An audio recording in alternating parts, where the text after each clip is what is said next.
Ya, halo, selamat datang di podcast kita ini. Itu dengan tema pembelajaran masa kini. Nah, ya.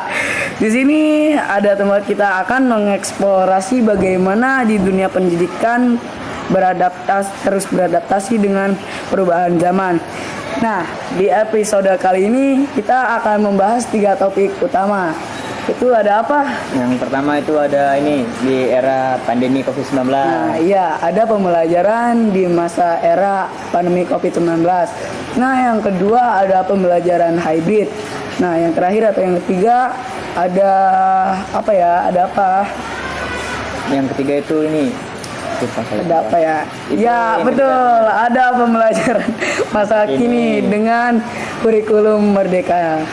Nah, sebelum lanjut ke isi atau pembahasan kita akan memperkenalkan identitas kita. Yaitu perkenalkan dengan saya sendiri, yaitu Joko Haryanto. Saya Jaki. Nah, oke, so stay tune. Ya, di sini kita. Nah, di segmen pertama ini kita akan membahas pembelajaran era pandemi.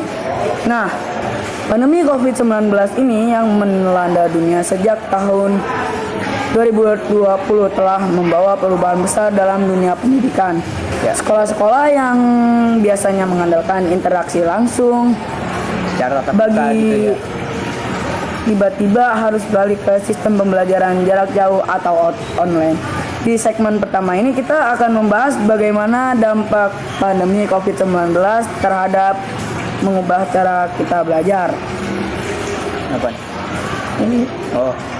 Ya, selama pandemi ini hampir semua sekolah dan perguruan tinggi di Indonesia itu beralih ke daring ya. Ya, atau secara online. Ya, benar. Seperti ini aplikasi Zoom, Google Meet, sama Microsoft Teams. Ya. Alat ini membantu para guru dan siswa untuk tetap terhubung, namun meski memberi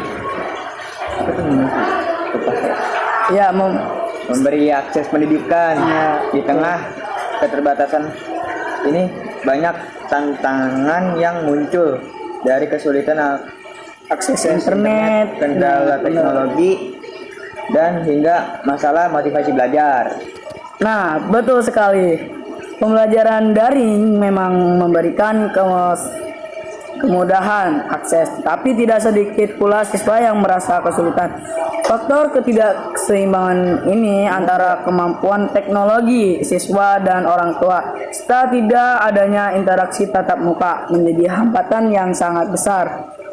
Namun di sisi lain, era pandemi juga memaksa kita untuk lebih kreatif dan menciptakan metode belajar yang fleksibel. Memang meskipun ada banyak tantangan, banyak pula hal positif yang bisa diambil dari pembelajaran masa kini. Memang meskipun ada banyak tantangan, banyak pula hal positif yang kita bisa ambil dari pembelajaran daring. Nah, misalnya keterampilan di kita yang lebih berkembang serta kemampuan untuk belajar secara mandiri. Hal ini membuka ruang bagi pembelajaran lebih personal dan terjangkau, walaupun tidak menggantikan internet. Oke, kita sekarang masuk ke segmen kedua, yaitu ada pembelajaran hybrid. Nah, apa sih itu pembelajaran hybrid? Pembelajaran hybrid ini memungkinkan siswa untuk memilih metode yang lebih sesuai dengan kebutuhan mereka. Misalnya, mereka yang kesulitan dengan kehadiran fisik di sekolah bisa tetap mengikuti pembelajaran secara online. Sementara yang lebih nyaman belajar tatap muka bisa hadir langsung di kelas. Hal ini memberikan fleksibilitas dan kenyamanan bagi banyak pihak. Apa tadi?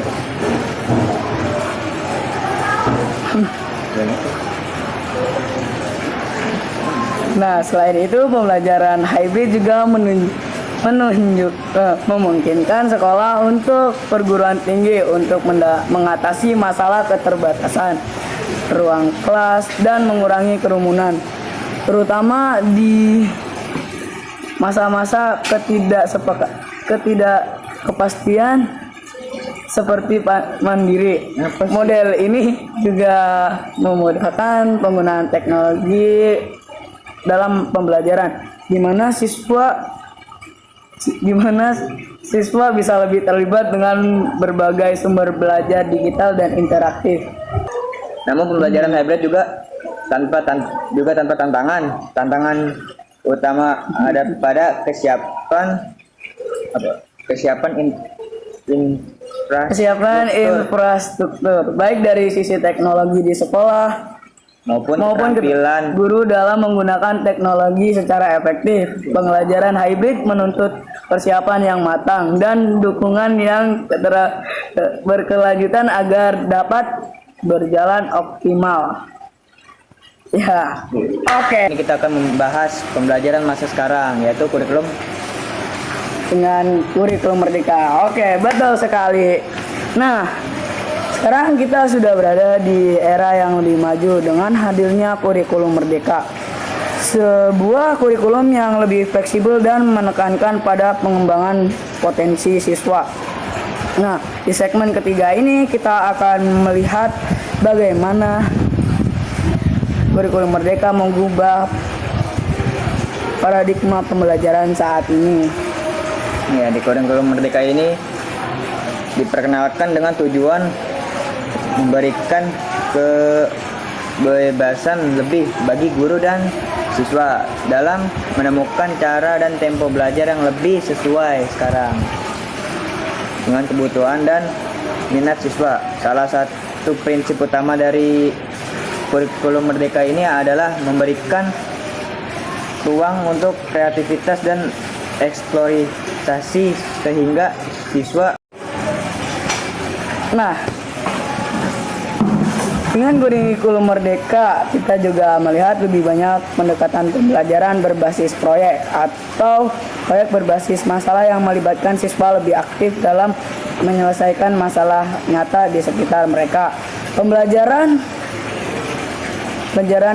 tidak lagi berfokus hanya pada teori, namun tetapi juga ada aplikasi praktis yang membuat siswa lebih siap menghadapi bimbingan atau tantangan dunia nyata. Tentunya keberhasilan kurikulum Merdeka ini sangat bergantung pada kesiapan para guru untuk beradaptasi dengan model ini. Mereka perlu mengubah cara mengarsir yang lebih fleksibel dan lebih fokus pada pendekatan yang lebih personal bagi setiap siswa. Di sisi lain, kurikulum Merdeka ini juga mengedepankan aspek evaluasi yang lebih beragam seperti penilaian portofolio dan pengamatan proses belajar. Oh, gitu. Ya, begitu. Nah, jadi meskipun di kurikulum ini menawarkan kebebasan dan fleksibel, tantangannya tetap ada, terutama dalam hal penerapan di berbagai sekolah dengan kondisi yang beragam. Namun yang pasti ini adalah langkah untuk menuju pendidikan yang lebih merdeka, yang tidak hanya mengukur keberhasilan siswa lewat angka, tetapi juga melalui proses dan pencapaian personal mereka. Nah, jadi dari bahasan kita tadi, ya, dari 3 masa pembelajaran di dunia pendidikan, jadi semuanya ada dampak negatif dan positifnya ya ternyata. Ya, betul. Nah, banyak banget. Jadi itu ya banyak dari tantangannya ya kan ya. Di pembelajaran masa kini itu. Ya, betul. Nah, jadi itu pembahasan dari isi materi kita.